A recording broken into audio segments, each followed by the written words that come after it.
Hi, I'm Paul Friedman. I am the founder of the Marriage Foundation. I used to be a divorce mediator. It's over 20 years since I made the shift to helping people with their marriages. And I always met, I should say, with individuals. I started out meeting with couples in the beginning, but I discovered the dynamics of working with a couple it worked against the marriage. And so a lot of things happened since back then. That was around 2001. And eventually, after coming up with great systems for saving marriages and taking them to the highest level, we started the Marriage Foundation, frankly, at the behest of a fellow divorce mediator who said, Paul, you're really onto something. None of what we have at the Marriage Foundation is based on Western psychology. Honestly, all of that stuff, for the most part, is wrong. There's so many things wrong with it. So the common thinking in the world about marriage is wrong. And if you're not a subscriber to this channel, you should become one, so you could learn about marriage and take your marriage to the highest level, which means constant happiness, constant love. That's why you got married in the first place. Now, this topic is a good topic. It allows me to get into marriage, into you as an individual, into your wife a little bit, and it will help you a great deal. The title of this is, Should I Tell My Wife About My Past? And this is a retake, by the way, because the first one that I did left a little bit to be assumed. And so now I'm going to fill in all the gaps and you're going to get the whole thing. So I like to start with the question, why? Why would you want to tell her about your past? Not a challenge, it's a legitimate question. And the problem is because men are more ego-based than women, and that's true. You can argue with me if you'd like, but it's true. Men, we tend to be living our lives more on the surface, you might say, because by nature, and gender does matter, we are the defenders of the family, the defenders of our woman, the defenders of anything. It's what we do.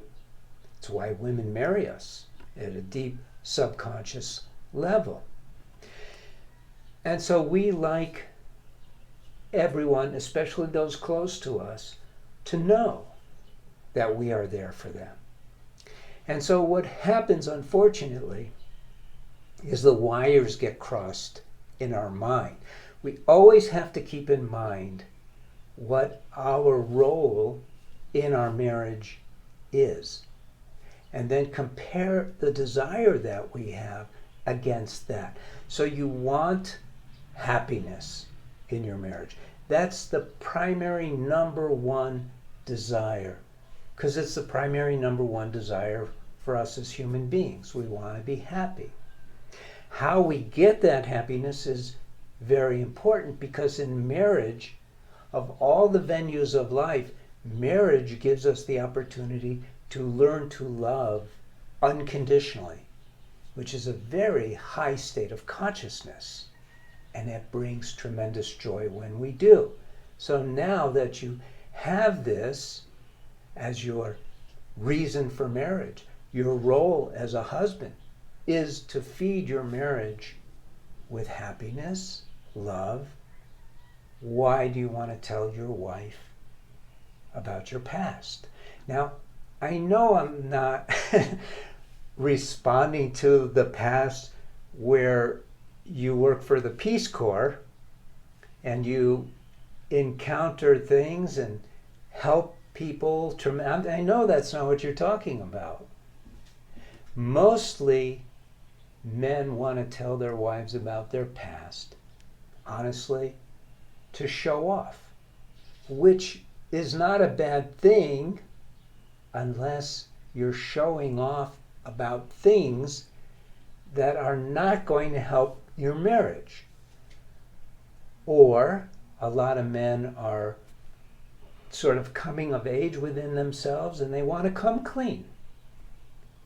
Well, that's why churches have confessionals that are closed off so you could come clean between you and God.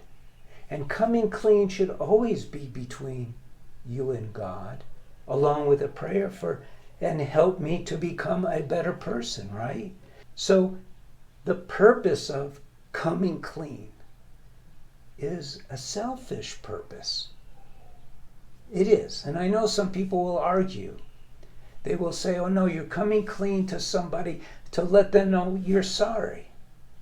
But you don't have anything to be sorry to your wife about regarding your past.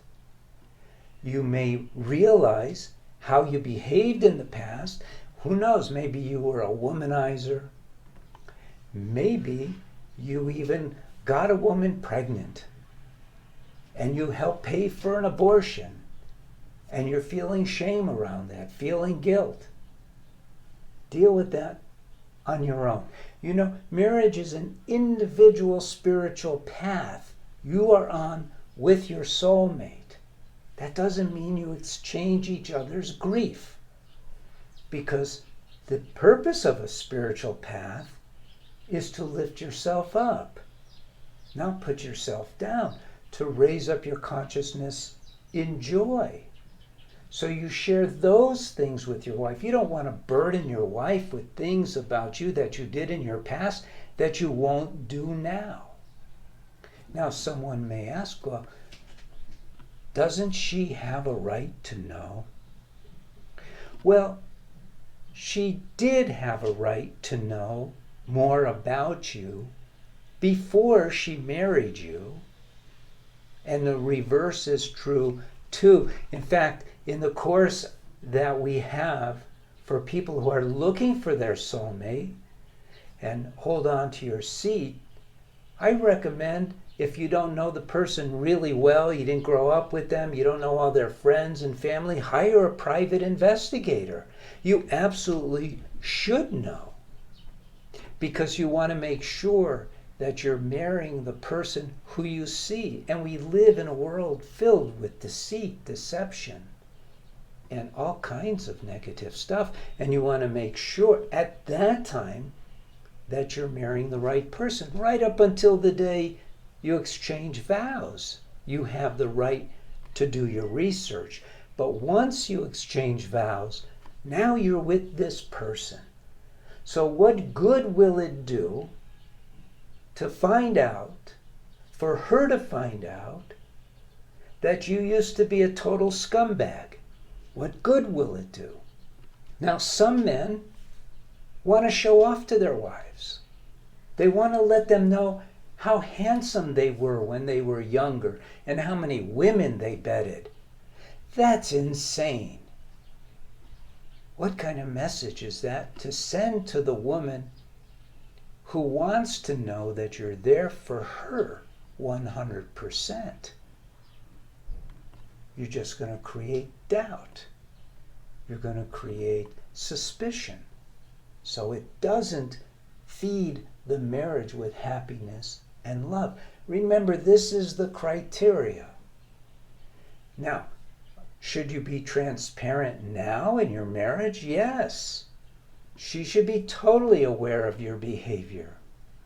And if you need to work on something, you need to work on something. She can't work on it with you any more than you can work on her things with her. We're individuals. We never give up our individuality. It's not how it works. But the marriage works when it is producing love, when it is producing happiness. So all of your actions should be thought through, intentional, to reach that end. Let God judge you if you've done something wrong. And He loves you. God isn't going to judge you. We judge ourselves. That's how it's set up. We are supposed to recognize the mistakes that we have made in the past, the mistakes that we are making now, and make the necessary effort to become better. That's what it's all about. We hear about evolution. Society has a real perverse idea about evolution, as if it means that God doesn't exist, which is ridiculous. God created evolution like he created everything else. And individual evolution is the only evolution you should really matter about. Who cares about turtles and horses and dinosaurs? And I mean, it's interesting, but your mission is for you to become closer and closer to identify yourself as the soul that God created in the first place. And the soul is love. The soul is wisdom. The soul is joy. So everything you do should be geared towards achieving that end. This is a deep topic, isn't it?